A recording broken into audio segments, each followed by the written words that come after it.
Wapendwa wana wa Mungu na wote mnaofuatilia ujumbe huu, na wasalimu katika jina la Bwana wetu Yesu Kristo.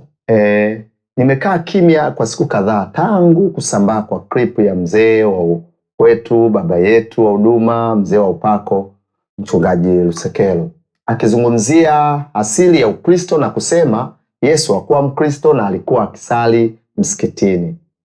Kweli sikuwa na nia kabisa ya kujibu klipu hiyo kwa sababu na mheshimu mzee kama mhudumu wa siku nyingi sana, anajulikana sana.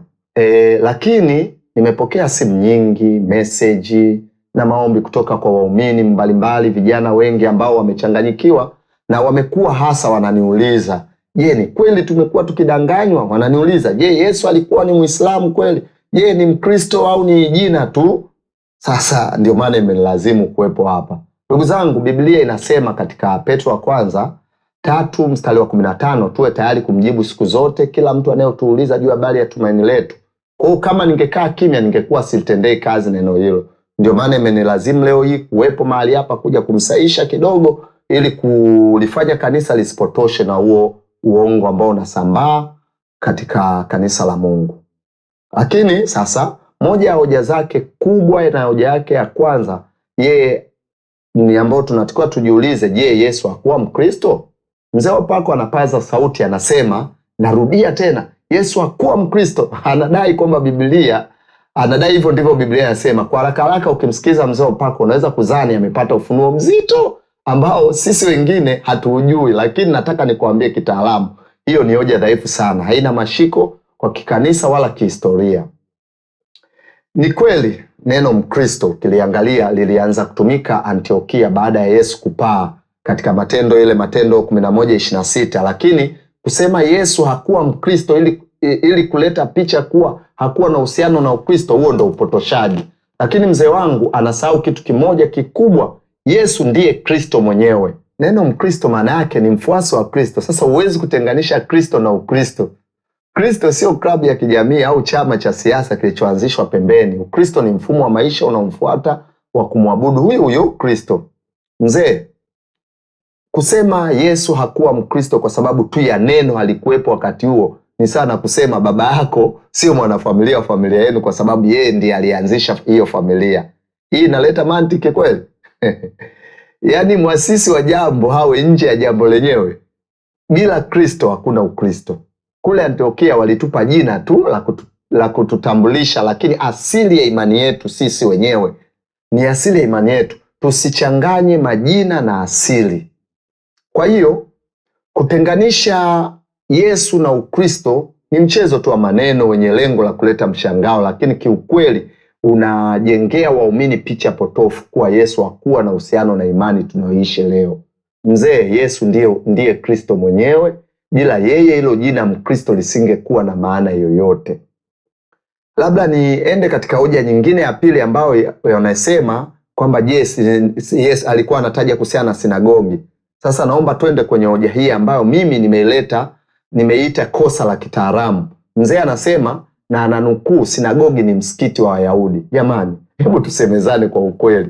Tena tusemezane kwa upendo. Kitaalamu jambo hili alilolifanya mzee linaitwa anachronism. Yaani unachukua kitu au jina la sasa unalazimisha kulipeleka kwenye historia ya miaka 2000 iliyopita ambayo hata haijazaliwa kabisa. Mzee wangu, umesisitiza sana watu wakasome kamusi ya Biblia. Mimi nimefanya hivyo. Nimesoma Strong Exalted Concordance, nimefungua Vine Explanatory Dictionary na hata Anchor Bible Dictionary inayotumiwa na wasomi wakubwa duniani na historia ya Biblia. Nimetambua jambo moja, au nitakwambia jambo moja, hakuna sehemu hata moja kuanzia lugha ya Kiyunani, Kigiriki hadi Kiebrania ambapo neno sinagogi limetafsiriwa kama masjid au msikiti. Neno sinagogi linatokana na neno la Kigiriki linalomaanisha kusanyiko au assembly. Ndio maana yake halisi. Mzee wangu, inaonekana hapa umetumia kamusi ya lugha ya Kiswahili, yani ya mtaani, kutafsiri mambo mazito ya kimbingu na kihistoria. Huwezi kutumia kamusi ya tuki ya leo kufafanua mazingira ya Yudea wakati ule wa Yesu. Hizi ni taasisi mbili tofauti kabisa, zina asili tofauti, zina sheria tofauti, zina miongozo tofauti kabisa. Kiuhalisia na kiroho, Wayahudi hawasali kwenye misikiti na ndugu zetu Waislamu hawasali kwenye masinagogi. Kusema Yesu alisali msikitini kwa sababu tu alikuwa sinagogini ni sawa na kusema ndege ni meli kwa sababu zote zinabeba abiria. Ni sahihi? Huko ni kupotosha maana ya lugha ili uonekane una ufunuo mpya wa kushtua watu, kitu ambacho sio kweli na sio sahihi.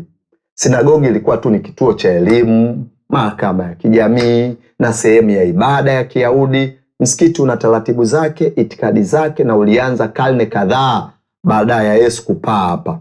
Mzee wangu, tusichanganye waumini kwa sababu ya kutafuta maneno laini ya kuvutia watu mtandaoni.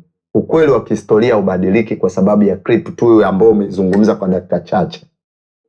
Nimalizie hoja ambayo pia anasema kuhusiana na kanisa, analifananisha na jengo. Sasa turudi kwenye hoja hii ya mzee wetu ambayo inaweza kuwakanganya watu wasio na ufahamu tu wa kina. Yeye anasema Yesu hakusali kanisani kwa sababu hakuna kanisa hata moja alilosali, hayakuwepo kwa wakati huo. Ndugu zangu, mzee anafanya kosa ambalo kitaalamu tunaliita materialism.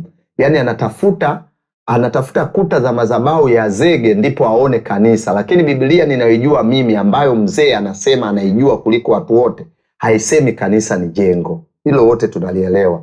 Neno la Kigiriki lililotumika kuelezea kanisa ni eklesia, maana yake ni wateule au kusanyiko. Wakati Yesu anasema katika Mathayo ile 16:18, juu ya mwamba huu nitalijenga kanisa langu, hakuwa anawaza ramani ya gorofa au hakuwa anawaza kuta za marumaru tu au majengo tu ya kawaida. Alikuwa anajenga ufalme wa Mungu ndani ya mioyo ya watu. Ndicho alichokuwa anakifanya. Lakini mzee anasema Yesu alisali hekaluni na sinagogini na kule kulihubiriwa Torati tu. Hapa ndipo mzee anapojisahau. Katika Yohana 2:16 Yesu aliliita lile hekalu kuwa ni nyumba ya baba yangu. Sasa mzee wangu, kama Yesu aliita jengo la ibada nyumba ya baba yake, na sisi leo tunaita majengo yetu ni nyumba ya Mungu, kosa liko wapi kusema hivyo? Yesu hakusali kanisani kwa sababu hakukuwa na majengo yenye nembo ya KKT, RC, FGBF, FPCT. Huko ni kukosa tu kuelewa. Kristo ndiye yeye mwenyewe. Kuwa mwanafunzi wa Kristo manake wewe unakuwa ni Mkristo. Na kuhusu hoja ya kuwa hekaluni kulihubiriwa Torati si injili, mzee, injili sio kitabu kipya kilichoanguka tu kutoka mbinguni baada ya Yesu kufa. Injili ni Torati iliyofunuliwa. Yesu mwenyewe alisema sikuja kutangua Torati bali kuitimiliza. Kila dhabihu iliyotolewa hekaluni, kila neno la Torati lililosomwa sinagogini lilikuwa linamhubiri nani kama sio Kristo? Lilikuwa linamhubiri Kristo mwenyewe. Hivyo Yesu alipokuwa hekaluni alikuwa anatimiza kile ambacho Torati ilikuwa inahitaji.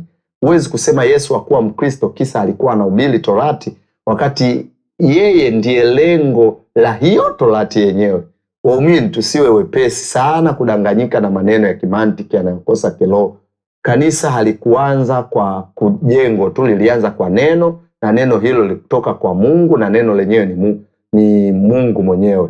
Labda tu nimalizie tu kwa kuzungumza machache kwa ajili yenu. Mzee Lusekelo nafahamu ni mwalimu mzuri, lakini kwenye hili anapotoka na anawapoteza vijana wanaochipukia. Unapokuwa na sauti kubwa ya ushawishi mkubwa, una wajibu wa kuwa na usahihi. Great power comes with great responsibility. Na waomba waumini msishtushwe na maneno laini aliyoyaleta hoja hizi alizozileta zinazotafuta sifa tu za mtandaoni. Shikeni neno la Mungu kama lilivyo. Yesu ndiye mwanzilishi na mtimilizaji wa imani yetu. Alisali, alifundisha na akatupa mfumo ambao leo hii tunauita Ukristo. Mzee wangu, tunakupenda, tunakuheshimu, lakini hapa rudi shule tu ya Biblia. Rudi kwenye historia zaidi, na zaidi sana rudi kwenye unyenyekevu wa neno la Mungu. Kanisa la Mungu linahitaji chakula cha kweli, sio miemko tu ya kidini. Mungu akubariki sana. Kwa majina naitwa Shujaa Charles Mwaisemba. Karibu sana, nawapenda sana. Mungu awabariki.